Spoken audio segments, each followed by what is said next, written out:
Welcome, Mirza and Arundhati, and thank you both so much for joining us for this conversation around the Brahmaputra. Uh, why I thought it was important to have this conversation, first, of course, there's been an unprecedented amount of media reportage around flooding in the Brahmaputra river basin this year. And that has been, of course, in no small part because of social media coverage. We know in the past that it has been relegated to the margins year on year. Now, two things I think stand out in this regard in my own limited understanding. Uh, One is that, of course, despite it sort of entering the popular narrative of late, there are still gaps in our understanding and, approaches towards river water management. And I find this happens within informed public opinion as well. And I know that both of you have written extensively on the subject. Now, why this happens, I'm sure there are several reasons, but two things that stand out to me, and this is something I have written on myself as well, which is that there is a lack of, shall we say, adequate communications between sociologists such as yourselves, people who work on security and foreign policy issues, hydrologists, bureaucrats at both the state and central levels, but most critically with riverine communities, the people who sort of build their lives around these rivers and who are then most impacted by the decisions that are made for them. The second thing that I find very interesting, and this is true of policy making more broadly, which is that it tends to be, of course, top down and also top heavy. You have written about this again, Mirza, which is that Brahmaputra is, of course, a frontier river. And given its geopolitical context, the perspective tends to become quite securitized. And this sort of state-centric perspective then also perhaps leads to a politicization of the issue, which can then have several sort of knockdown effects on, the economy, on ecological issues, on society at large.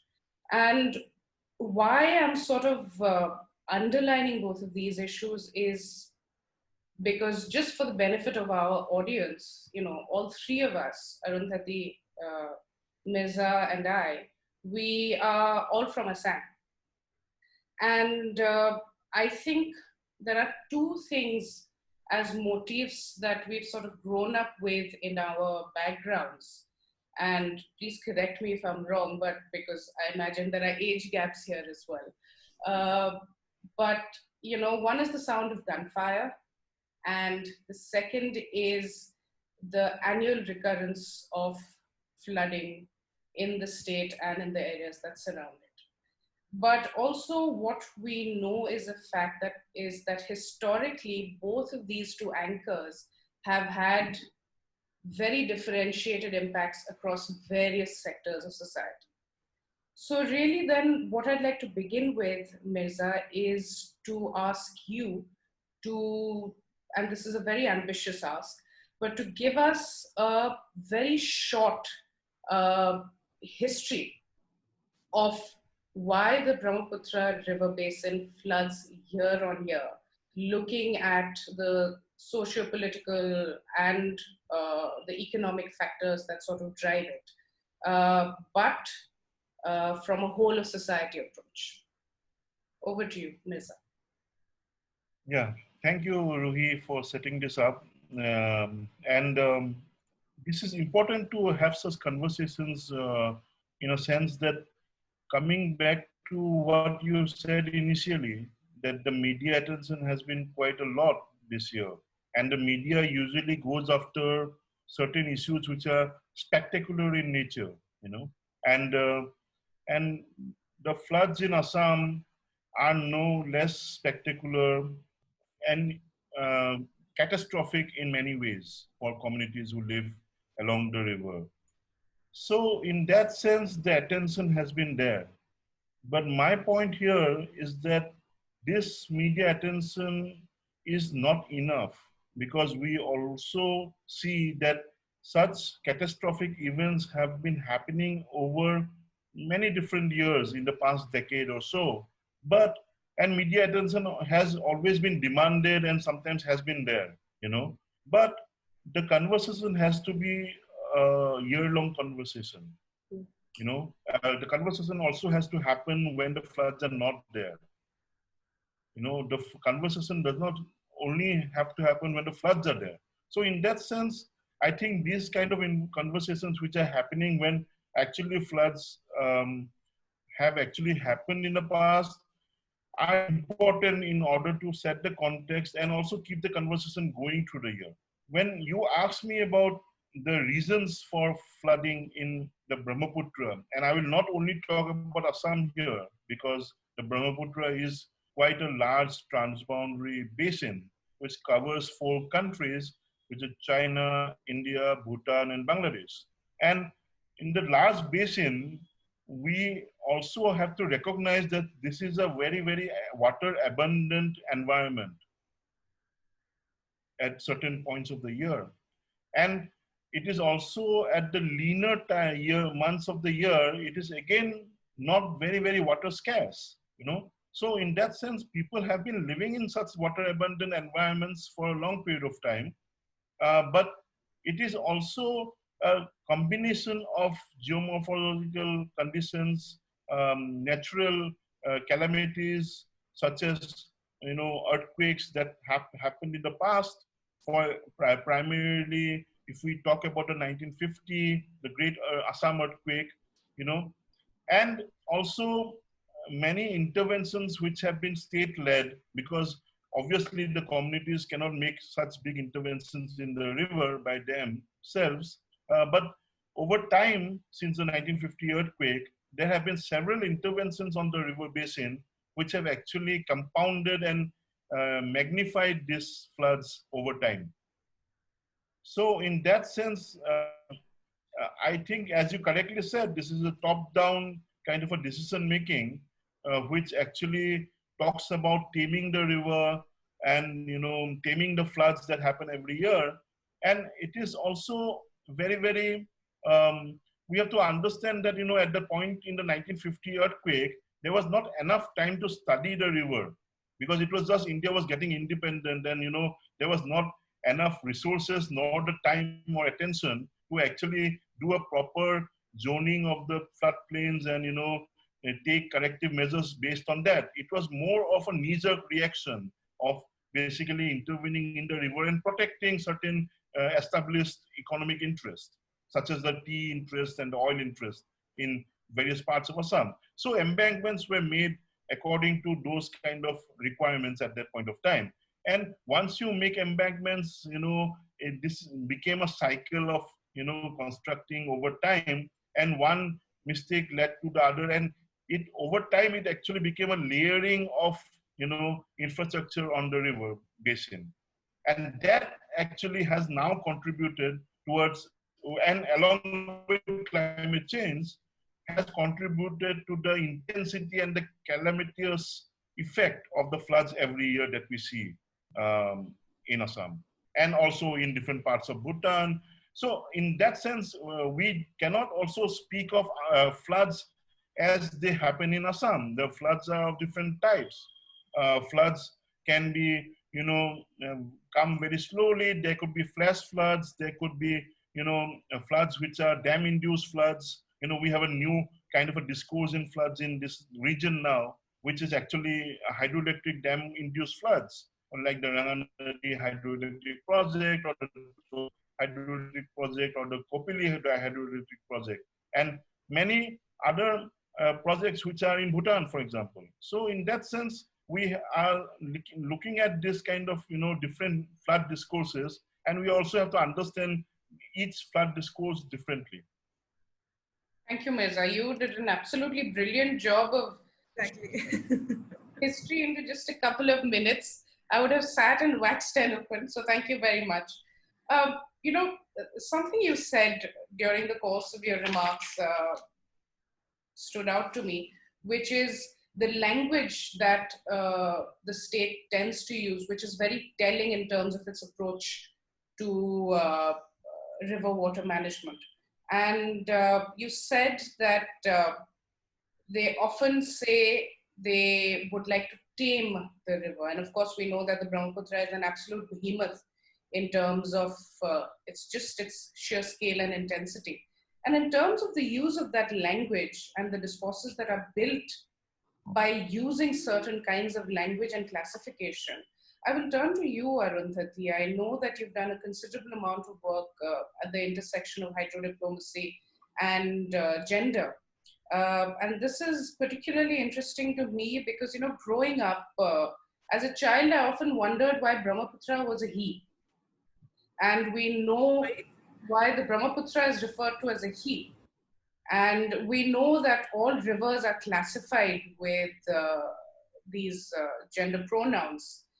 So the discourse around rivers has historically been, of course, gendered, starting just from, assigning the river itself a particular role. So in that regard, in your work, in terms of the classification of gender roles within riverine communities and their relationship then with the river itself, I wonder how you would factor that into the broader sort of historical narrative that Mirza has woven. And do you see that, the state-led approaches have used this in determining their decision-making towards river water management? And if they haven't, how best they can sort of incorporate it? I don't think there has been any approach towards understanding the gender aspect at all from the state. I mean, because Brahmaputra is also recognized as a male river, I think the idea is also to somehow tame the river. And that has been the effort since 1950, like since the first time Brahmaputra Flood Commission was organized. The effort has been towards engineering the river. While we know that floods are going to happen because of the landscape that we live in a tropical rainforest, and floods are also kind of a necessity for the people living along the river, because they depend on livelihood. Uh, Most of the communities living alongside the river, the indigenous communities, they rely on fishing, they rely on agriculture for survival. But these accounts are not taken into account by the government when they're planning for certain strategies for the river. I mean, even now, it's been how many years? Since 1950, the embankments have breached, but the government is still relying on embankment as a measure for flood prevention, while we should be looking at other measures now. Like we should maybe try to adapt to floods, and communities have also adapted to floods through different housing structures, through acquiring skills like swimming, and like other they have also adapted to migration from year after year. But we don't take into account these things. The government, I mean, the elite approach is just to engineer the river. Right. Thank you. The pattern that emerges here, you referred to embankment as the prevailing practice, despite it not really yielding very much or any positive result. And you were speaking along these same lines earlier, Mirza.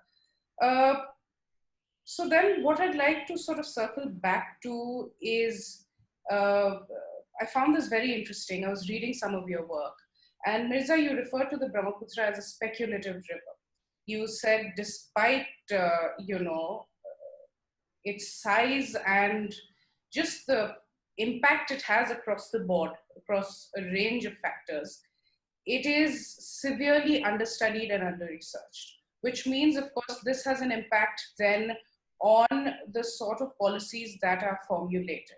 So my questions here would be, I imagine that there is no dearth of interest in studying the river, in, let's say, academics studying the river, and sort of deriving evidence-based recommendations from those studies. So what are the obstacles then that are preventing scholars from, gaining access to resources that provide a better understanding of the river, and that could then inform better river management practices? Because then what this does is that the ambiguity of information available will, I suppose, also provide a very useful cover for policymakers in implementing policies, perhaps half-baked policies, or carrying on quite comfortably with policies that have not worked in the past. And in that regard, the several mega dam projects that are underway right now, I wonder just if you could contextualize these infrastructure projects and the specific steps that the governments are taking with regard to just the paucity of information and evidence-based research, and what sort of stops people from getting to that eventual end. Mirza. Just to add also to the earlier point that you raised with Arundhati, in the sense that I would like to also draw your attention to the policymakers on tackling floods in the river Brahmaputra. This actually consists of a community which is composed of engineers and bureaucrats, right? And it has a very, very masculinist view of things. And these organizations such as the Central Water Commission and the larger hydrocracy, as we call in India, and also in many other countries, it is very, very, this kind of this engineering ego dominates that, and it's very, very masculinist in nature.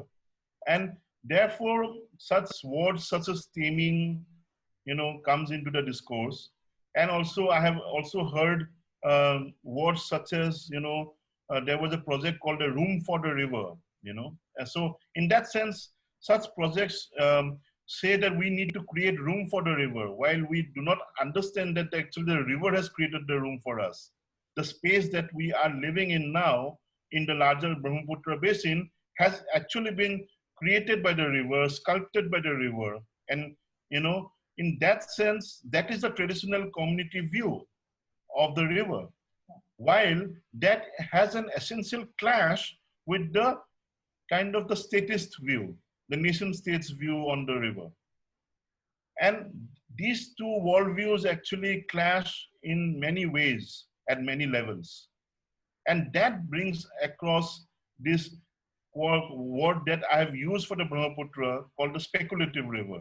Because rivers can be economic in nature, rivers can be political in nature, rivers can be, kind of ecological in nature, can have ecological benefits. And but it also can be speculative in the sense, because I actually look at this in the context of the developments that have been happening in the last 1 to 1.5 decades, that this national security narrative that is being dominant in interventions on the Brahmaputra River Basin is basically guiding this principle of a speculative river. Because if you do not do enough studies, you can actually push your agenda across. If it actually says that China is building dams on the upstream of the river, so must we in India, that becomes kind of a race, as we also liken it to an arms race kind of a thing in international relations theory. It also brings into effect this whole kind of race to destroy the Himalayan ecology. At the end of the day, India and China are actually racing against each other to destroy the Himalayan ecology and the communities that live in the Himalayan space and its foothills. That is the larger rolling hills of Northeast India. And that sense, we have to understand this kind of a larger, deployment of infrastructure, deployment of mega dams, which I also have written in some of my articles as, India's new forward policy vis-a-vis China. India had a forward policy before the 1962 war, but now it looks at such interventions like mega dams as bunkers in forward strategic areas. So in that sense, this is also kind of a signaling. This is also kind of, that uh, talking about rivers as not enough to mark our sovereign presence in the region, but dams have to be created on the rivers to mark our sovereign presence. And that is what is problematic, because that does not fit into the larger traditional community worldview of understanding rivers, because traditional community worldview of understanding rivers is very sacred and also very, very spiritual in nature. So in that sense, this is an essential clash. And within this essential clash, these kind of developments are happening. And also to weave into that, the aspect of decision-making comes into the picture. Thank you. That was an absolutely brilliant analogy in terms of forward deployment and, arms racing. I study nuclear weapons, and I see such interesting, examples that sort of coexist with the gender discourse that I see just within broadly security studies in general, but nuclear weapons in particular, how language sort of fashions how we develop our policies, but also how we think about these problems. Arundhati, did you want to jump in at this point with regard to Mirza's comments? No, I mean, I would just want to add that I agree with what Mirza is saying, and also the fact that I think the river is just as a source as a resource source. And most of the decisions for the river is also taken by the central government, because when it comes to infrastructures that has to come up in the river or for any river related projects, it has to go through, even if the state government is planning it has to go through the center. The Central Water Commission takes most of the decisions. So I mean, there also I think there's a conflict that comes up. Is the center as interested in the river as the state will be, like while harnessing its resource? So I think the state's role also needs to be analyzed here. I mean, how much power it has. Okay. And another point that I wanted to add was regarding the academic part, is that there has to be a study regarding the climate change pattern that is happening across the basin, and it has to be a basin level study so that we understand. Because now what we are seeing is that during monsoon season there is more heavy rainfall, but the number of days that rainfall is received by the state is less, but the intensity of rainfall is more, because of which flash floods are occurring. But that is not really helping the ecosystem as well, because when the intensity is more but the number of days is less, the groundwater recharge is not happening as much, which is kind of leading to water scarcity as well. Okay. You pointed out this sort of, shall we call it, division of labor in terms of water governance, which actually leads me to ask, and either of you, you're welcome to take this question in turn. Perhaps then we'll start with Mirza, because Arundhati, you might want to turn to a glass of water while Mirza speaks. Those of us who don't focus on the subject the way you do, the popular understanding is, and the simplistic understanding is, that river is a state subject, right? But of course, the reality is much more complex than that, because there are several finer details that sort of complicate the issue. And we've noticed also under this government at the center that several efforts have been made to sort of centralize control for river water governance. I'm just wondering in general what your thoughts are on this in terms of the impact it could potentially have on federalism, and the empowerment question in terms of decision making, state level decision making, Arundhati, that you referred to. Perhaps we can begin with you, Mirza. Yeah, I think when we understand rivers as a kind of a flowing entity, it is definitely transboundary in nature. And the whole bordered understanding of rivers in the traditional nation state system is itself very, very problematic. Because when Arundhati was talking about the larger basin as a component, it does not recognize these nation state borders, at the nation state level decision making. And therefore, we have to also bring out solutions and dialogue which actually transcends such borders and actually gets out of these power containers that we actually get trapped into. Rivers are not within these bordered containers or boxes, we cannot contain them within such boxes, and these are flowing entities and are also very classical examples of how the transboundary context can actually be underlined in South Asia and or maybe Southeast Asia. So in that sense, we also have to understand that, say, rivers, water is a, province level subject in order to understand the context in India. But most of the decision making is also centrally done.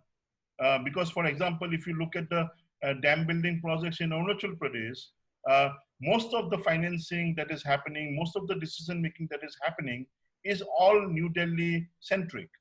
So in that sense, the state government of Arunachal Pradesh has very little to do rather than sign on the dotted line in terms of its participation, and that is not the kind of federalism that we actually envisage in our democratic Republic of India. Because again, this kind of aspects we need to actually explore if the future has to be kind of federal for, in terms of how we look at water as a kind of a subject, and also how, for example, maybe tomorrow Assam can talk to Bangladesh directly about managing the Brahmaputra. Why can't it? Is there a possibility of doing that if we are talking about giving Northeast Indian provinces a much more higher leverage in terms of its look east policy or the act east policy?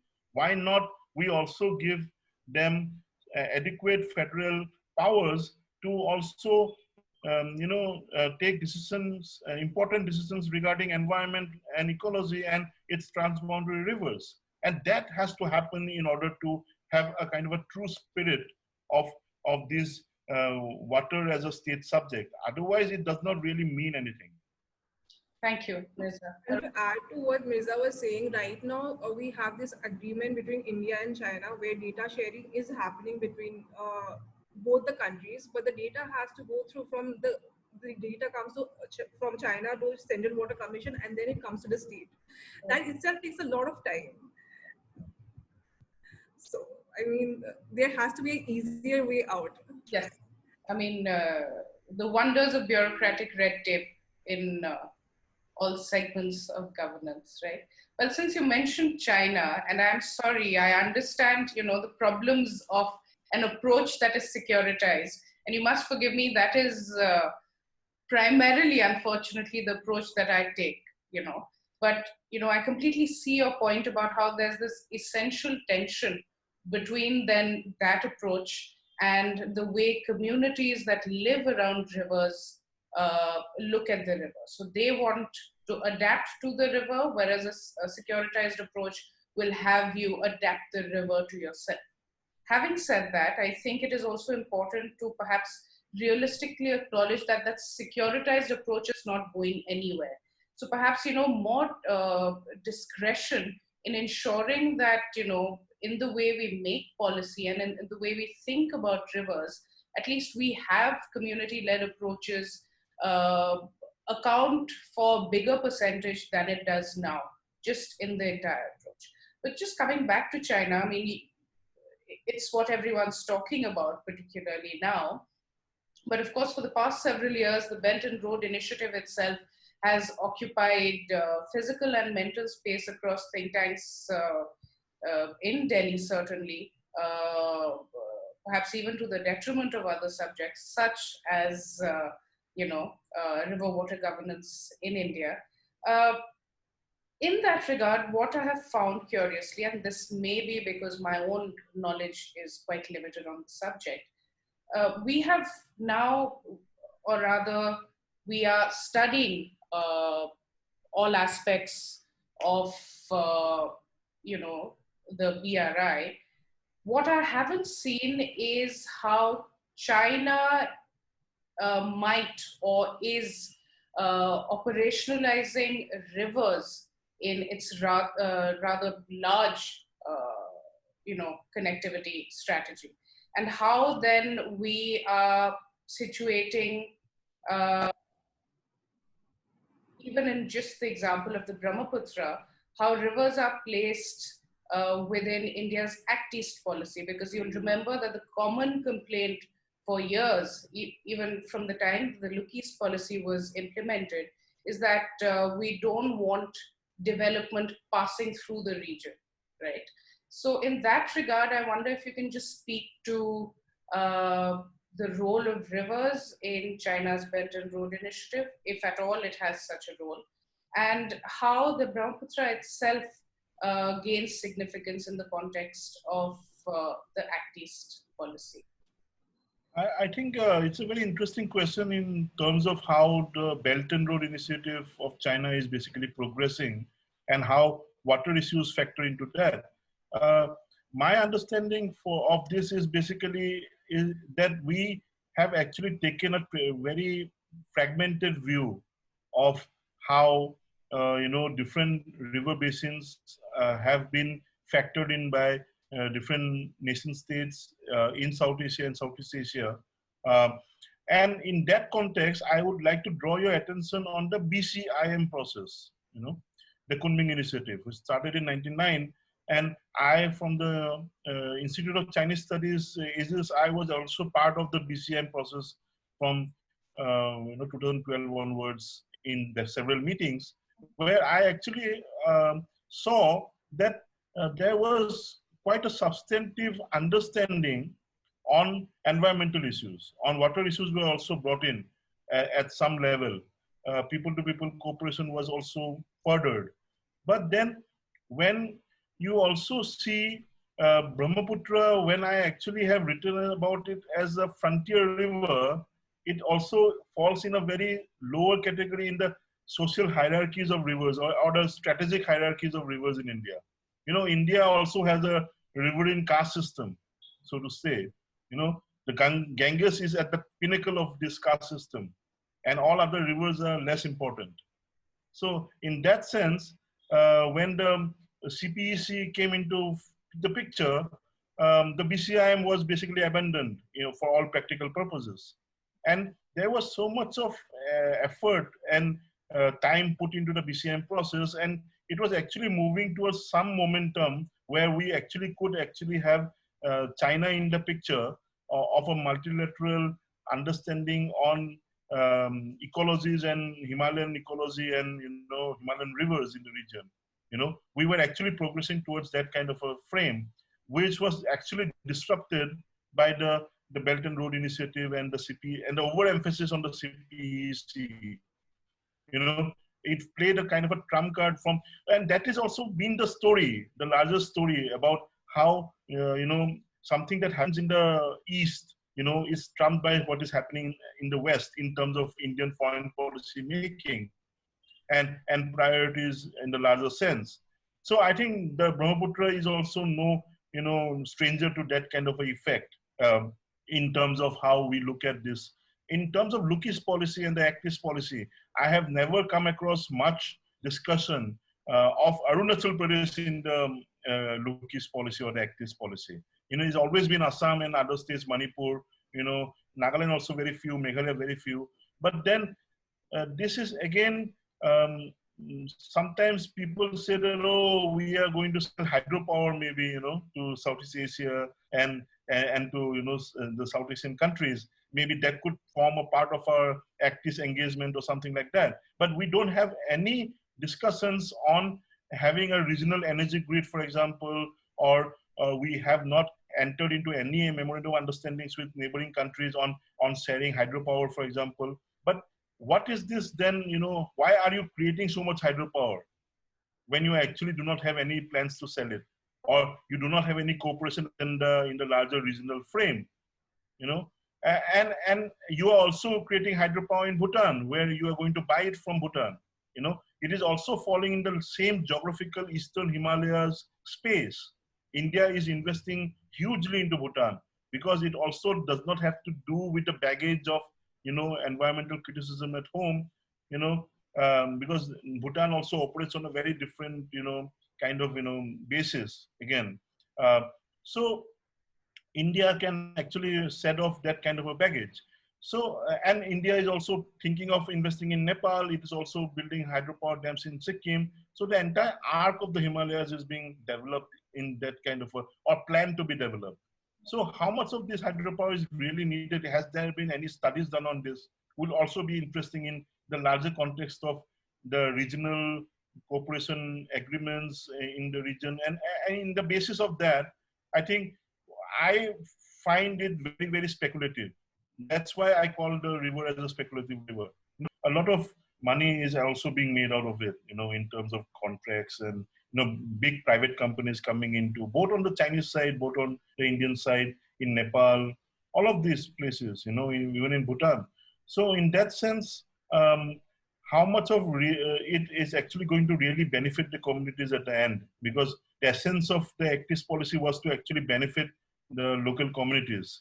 And taking the continental route through Northeast India, when it was basically proposed in 2005, was also seen as kind of, that Northeast India will also be the springboard of, now Arunachal Pradesh is actually called our land of the rising sun. It is also known as our land of rising hydropower. But how are we going to frame this kind of aspects in the larger engagement with our neighboring countries remains to be seen. And in face of the floods that happen every year, and also whatever infrastructure is being built in the Himalayas, it is also at the end of the day crumbling Himalaya.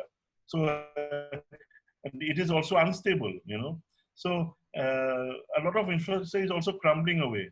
So in that sense, it has to also be seen in a very larger holistic perspective. Right.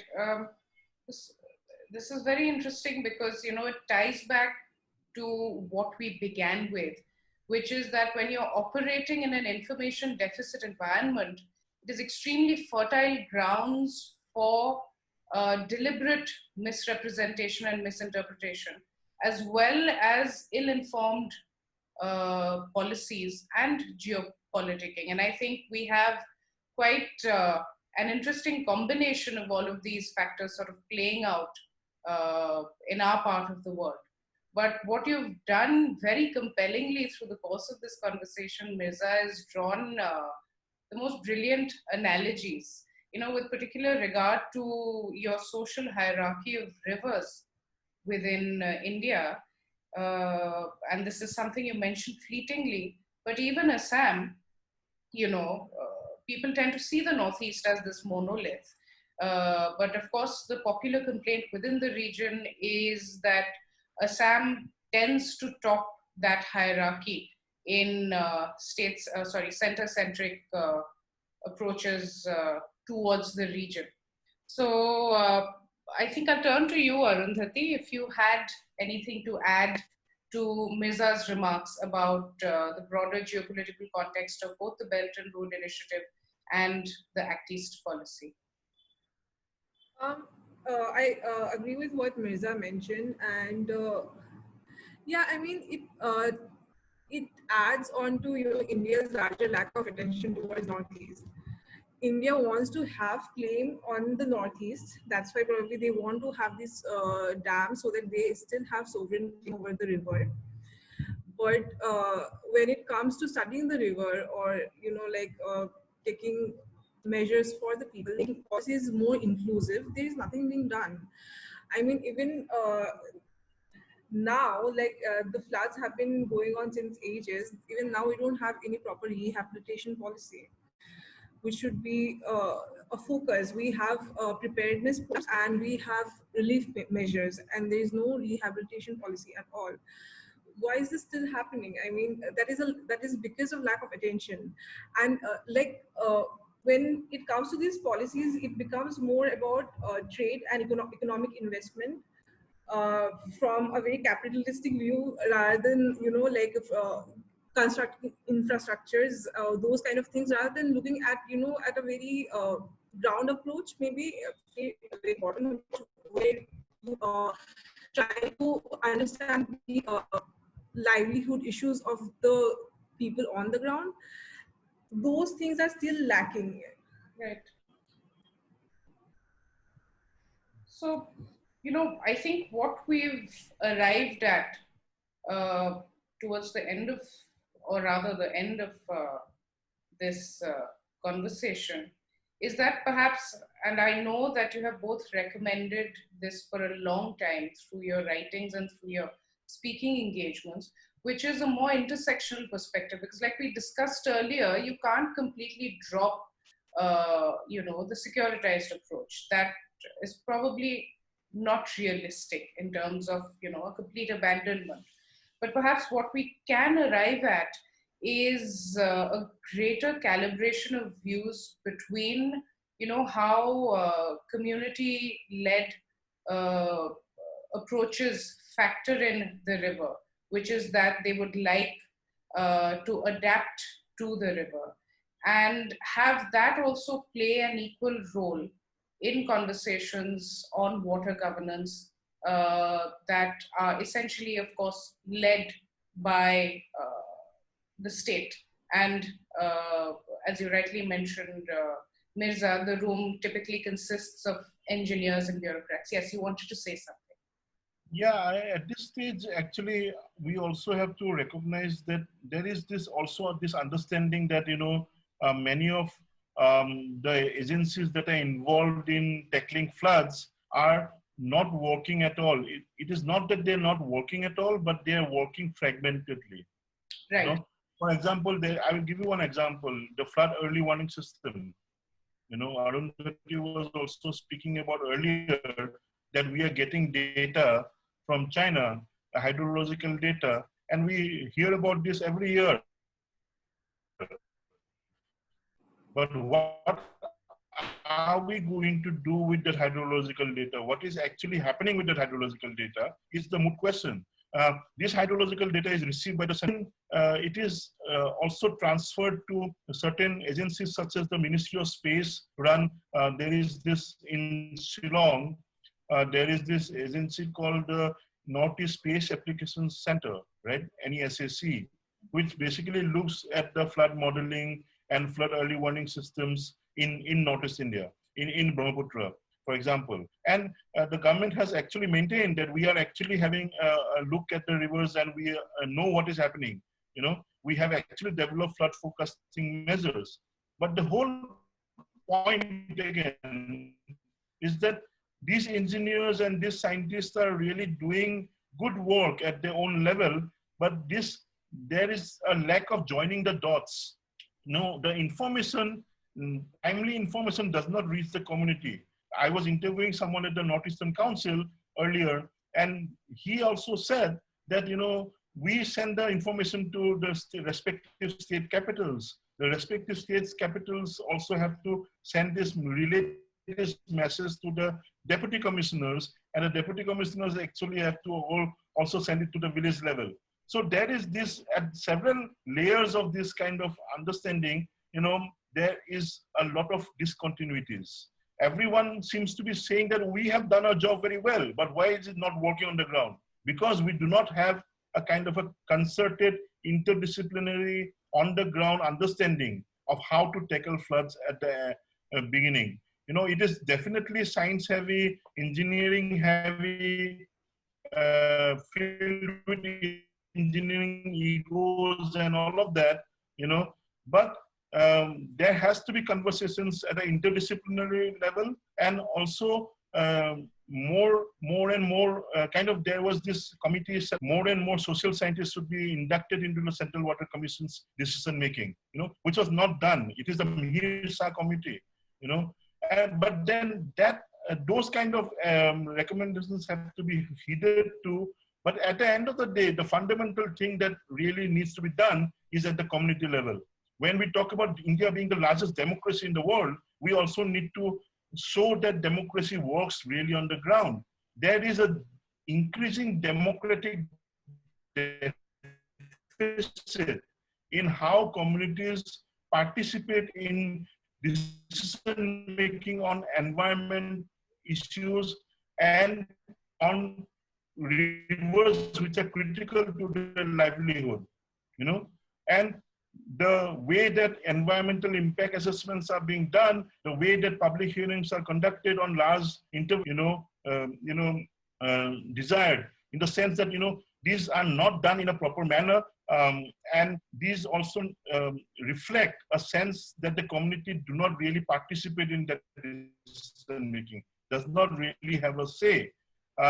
Most of these public hearings actually do not start with the question that do you really want the dam here or not?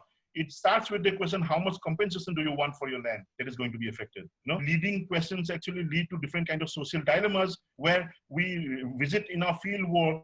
Arundhati also has been to different parts of Assam and Arunachal Pradesh in course of our projects. We go to different remote places where people have not even really seen a dam in their entire lives, but have been confronted with big dams now being planned in their rivers, where they do not really have the basic social infrastructure of hospitals, schools,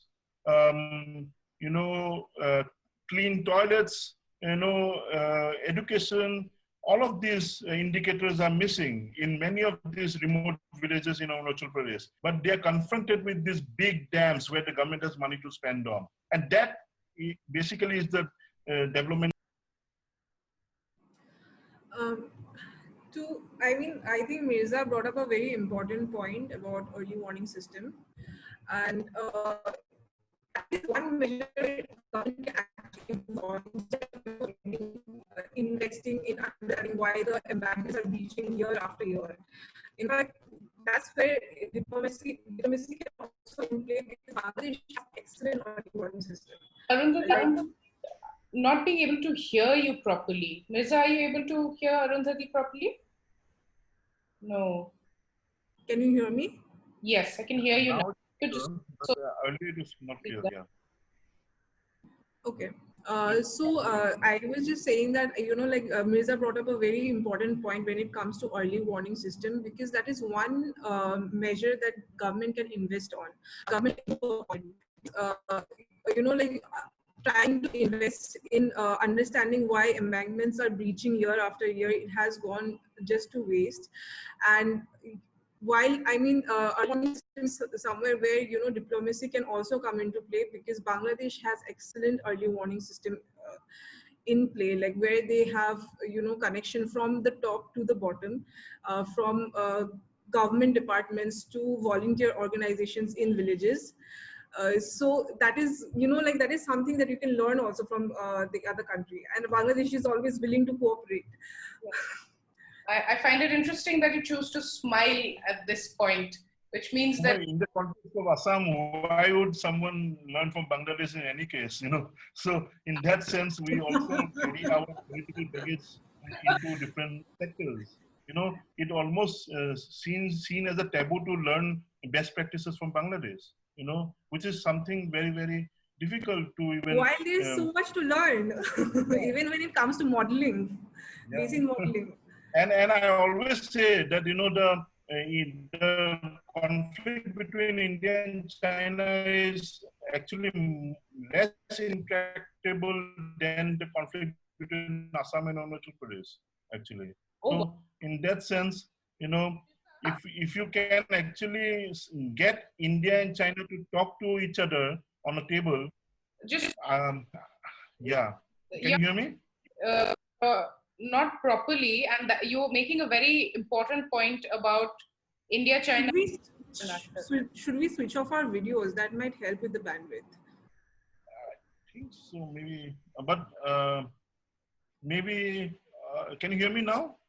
I can hear you, yeah. If you can repeat the India, China, Assam, Arunachal point again. Yeah, I'm saying that, I've been saying this, that, it is very difficult to bring Arunachal Pradesh and Assam together on a discussion table. And it is easier to sometimes bring India and China on a discussion table, So the conflict within the nation state, sometimes it's actually more intractable than what we see at the international level. So I think these kind of bordered understandings of our natural resources and transboundary rivers needs to be dealt with at a fundamental level. We need to unlearn so many things before we can actually move ahead on a kind of a basin-wide understanding of tackling floods, because anything that happens at any point of time at any place has an effect either downstream or upstream, right? So that has to. We also need to, as kind of in the context of the Brahmaputra River, India is in an excellent position to show riparian leadership role, because it cannot say that, oh, okay, China is actually building dams, therefore we are the victims, and therefore we should also build dams. But you're also not thinking about Bangladesh.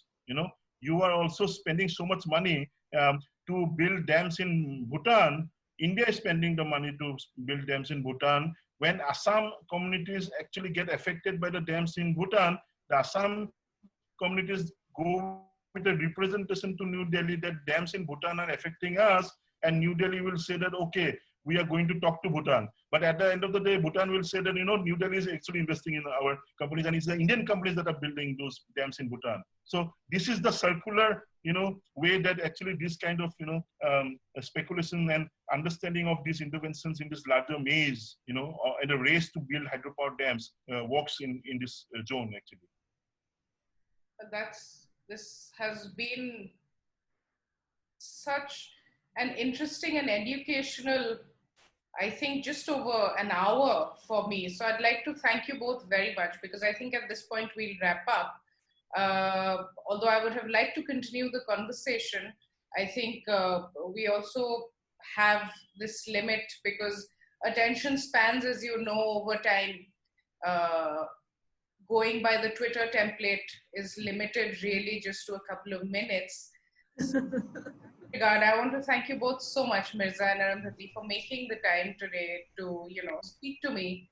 And thanks for arranging this. Sharing your expertise so lucidly. So, I mean, I've learned a lot, and I hope this will be useful to those who will be watching in as well. So thank you. As I said, these conversations need to carry on, all through the year and, over time. Yeah. Just to add to what Mirza said, like it might be easier to bring India and China to talk to each other, but it's not easy to talk to make them talk about Arunachal Pradesh. Mm-hmm. Yeah. That I think is going to be one of the primary takeaways in terms of an education. Yeah, true. It is hoped that, these conversations, like you rightly pointed out, outlast the news cycle, because sensationalism is really, unfortunately, what occupies at least the broadcast media space. But it is important that, our scholarly understanding is pushed quite a bit more than where it is at right now. And it is hoped that, all of us in Delhi, particularly, take note of these conversations that are happening in the regions and the way that they are happening. So thank you again. Thank you.